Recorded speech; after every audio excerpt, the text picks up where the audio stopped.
आज डेविड दिख नहीं रहे for the second game running. पिछले जो मुकाबला था वो टीम के साथ शारजा में आए भी नहीं थे, जहां पे ग्राउंड में खेला था उनका मुकाबला डेविड वार्नर का। मैं आपको एक माध्यम पे जो उन्होंने चर्चा करी कुछ फैंस के साथ, उससे तो ऐसा लगता है कि वो अब हैदराबाद के लिए खेलते हुए दिखेंगे नहीं। ये एक फैन ने लिखा है, Warners in the stadium, we didn't spot him. उसने कहा unfortunately won't be again, but keep supporting please. Strange ना वीरू भाई, because again it stemmed from a place कि जो अंदर की बात है वो किसी ने एक पब्लिक फोरम पे किसी ने बोला है, जो वार्नर ने मनीष पांडे के बाद बोला था, और वहां से बात स्पाइरल हो के यहाँ पे आ चुकी है कि वो टीम के साथ ट्रैवल भी नहीं कर रहे। नहीं देखिए, वो तो मैनेजमेंट का डिसीजन है कि इतने बड़े खिलाड़ी हैं, कल को अगर वो नहीं खेलते प्लेइंग 11 में तो आप उनको ये नहीं कह सकते हर बार आप आइए और पानी पे लाइए, क्योंकि वो ऐसा नहीं है कि वो इंडिया का प्लेयर ही बड़ा प्लेयर होता है, मतलब बाहर से भी जो आता है वो भी बड़ा प्लेयर होता है, क्योंकि इंटरनेशनल लेवल पर अगर आप टॉप 5 खिलाड़ियों की बात करते हैं तो उनमें एक डेविड वार्नर का भी नाम आता है। तो मेरे ख्याल से अगर उनको नहीं खिलाया जा रहा है तो फिर ये ऑप्शनल हो जाता है प्लेयर के लिए कि भाई जो सीनियर खिलाड़ी है कि अगर आपको ग्राउंड में आना है या नहीं आना मत आइए। कुछ खिलाड़ी जो जिनको पसंद होता है ग्राउंड पे और वो ग्राउंड पे आता है, कुछ खिलाड़ी होते हैं जिनको कहता है नहीं ठीक है, मतलब मेरे जैसे खिलाड़ी अगर मुझे ऑप्शन दी जाती है कि आज मैं नहीं खेल रहा हूँ, खैर मैं तो शर्त यही रखता था अगर मैं नहीं खेलूंगा तो मैं अपने कमरे से बाहर नहीं निकलूंगा, तो हो सकता है डेविड वार्नर भी वही करे, क्योंकि उन्हें वीडियो बनाने का शौक है। तो अगर ग्राउंड में जाएंगे तो वीडियो नहीं बनेगी ना, वीडियो तो होटल के कमरे में या होटल की लॉबी में या उसके पूल पे ही बनेगी।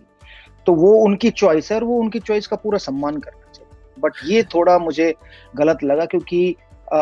बड़े खिलाड़ी हैं, जिता सकते हैं, भले ही फॉर्म कैसा हो, भले ही उन्होंने जो मर्जी बोला हो मीडिया में, एटलीस्ट ये हो सकता था कि जब आप एक टीम को छोड़ते हो, दोनों मैं टीम भी प्लेयर को छोड़ती है, तो वो एक पॉजिटिव नोट पर छूटना चाहिए, नेगेटिव नोट पर। मुझे ऐसा फील होता है। क्योंकि आंकड़े देखिए अजय भाई, जिस बात के बारे में आप कर रहे हैं, चलो 2021 थोड़ा ब्लिप सा रहा, लेकिन उसके बाद अगर आप देखें जो इनका हैदराबाद के लिए प्रदर्शन रहा है, it's been nothing short of phenomenal. Match winner रहे हैं, out and out match winner. और अगर आप 2021 को भी देखें सर, जो ये supposed out of form year है, वहां पे भी एटलीस्ट 21 रन तो बना ही रहे हैं ऑन एवरेज। एक ऐसी टीम है जहां पर रन नहीं बना पा रहे दूसरे जो बल्लेबाज हैं ज्यादातर। So it's a little strange from that point of view. देखिए डेविड वार्नर जो इस क्लास के खिलाड़ी हैं उसकी कोई आई थिंक डाउट भी नहीं है, ना मुझे है ना किसी को है, ना टीम मैनेजमेंट को भी होगी। इसमें मुझे नहीं लगता कि किसी को ये डाउट हो गया कि डेविड वार्नर प्लेयर ही अब अच्छे नहीं रहे। लेकिन प्लेयर अच्छा जो बनता है, जो है भी, वो अच्छा कब बनता है? जब उसकी टीम जीत रही होती है या वो जो कर रहे हैं उसकी वजह से कोई बहुत फर्क पड़ रहा है। आई थिंक ये 1.5 साल ये तो आपने आंकड़े जो दिखाए वो इस साल के हैं, उससे भी एक पिछले साल पहले जब आई थिंक कप्तानी से ही जब चेंज हुआ ना खेल, तो बहुत आई थिंक ये पहली बार नहीं है आईपीएल में 2020 के आंकड़े भी जो है ना वो उनके मुकाबले के नहीं है जो वो करते रहे। और वो आखिरी में आंकड़े में मैं जाता नहीं, लेकिन क्योंकि आपने आंकड़े दिखाए हैं उसमें देखें तो आंकड़े वहीं से शुरुआत वो डाउनहिल होनी होती है ना, तो कप्तानी वहां से निकल गई थी उनके हाथ से, और फिर एंड में जो हुआ है सैड है। और लेकिन एक चीज देखने को मिला है आईपीएल में, मैं खुद जो नहीं मानता था वो मैंने देखा है। डेविड वार्नर बड़े हैं ऐसी कोई बात नहीं, लेकिन जो हमारे दादा हैं सौरव गांगुली, वो उस टाइम हिंदुस्तान के इतने बड़े खिलाड़ी हुए होते थे, और केकेआर ने उनको भी जब छोड़ा था ना, तब ये सोच, तब हमारे जैसों की सोच जो क्रिकेट वाले हैं, क्रिकेट तक समझते थे, ये आईपीएल और फ्रेंचाइज गेम नहीं समझते थे, ये मानना था कि यार ये तो बहुत गलत किया आपने कि आपके फैंस आपको छोड़ के चले जाएंगे, या सौरव गांगुली को आपने जो इंडिया का कप्तान है आपने छोड़ ही दिया, रिलीज कर दिया। और अगर इंडिया में कोई पार्ट ऑफ इंडिया है, सारा इंडिया फैन होता है, लेकिन जो एक क्रेजीनेस होता है ना, वो या साउथ में मिलता था आपको या ईस्ट में।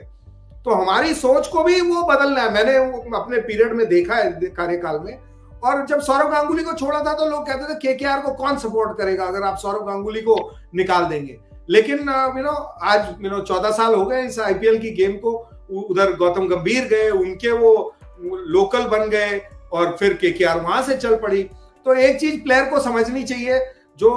खेलते हुए नहीं समझ आती, और देखते हुए भी मैं बहुत लेट समझा कि ये खेल जो है ना ये चलता रहेगा, टीम्स चलती रहेंगी, खिलाड़ी तो आएंगे और जाएंगे। तो आप जब टॉप पे है तब तो आपकी सारी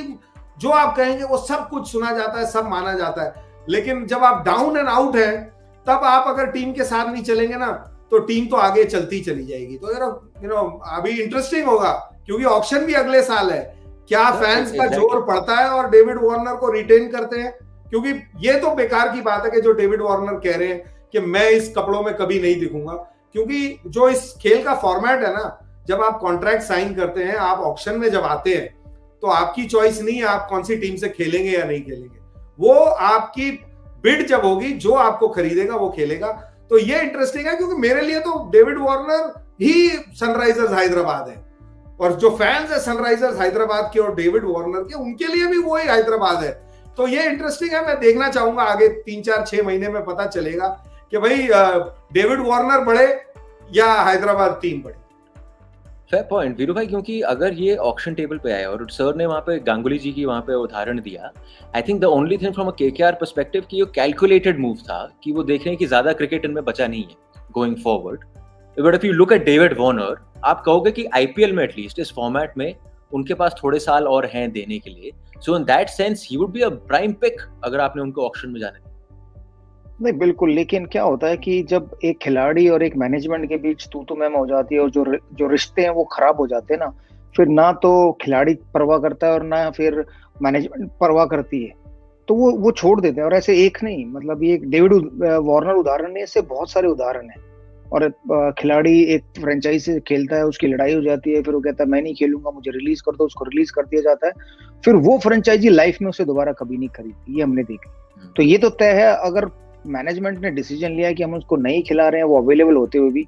तो हैदराबाद के लिए खेलते हुए नजर नहीं आएंगे डेविड वार्नर, ये तो पक्का हो गया है। क्योंकि जब हैं आपके पास और आपने उनको पैसे देने हैं और फिर भी उनको बिठाया हुआ है आपने बाहर, तब नहीं खिला रहे हो, तो फिर जब वो ऑक्शन में जाएंगे तो तब कैसे आप खरीदोगे? तभी भी तो मैनेजमेंट सेम है, मैनेजमेंट तो नहीं बदलने वाली है ना। हाँ, अनटिल की आप ओनर जो है वो पूरी मैनेजमेंट बदल दे, कि भाई आप सीईओ भी चेंज कर दें, आप अपने मेंटर को भी धक्का दे दें और स्पोर्ट स्टाफ को भी धक्का दे दें, नया सीईओ आए, तो बात अलग है कि फिर वो कहें चलो भाई जो पुरानी मैनेजमेंट थी वो तो चलेगी, हम नए हैं और हम डेविड वार्नर को लेते, तब शायद हो सकता है। यही मैनेजमेंट अगर अगले साल जाएगी ऑक्शन में, तो पक्का है कि अब वो खेलते हुए नजर नहीं आएंगे हैदराबाद के लिए।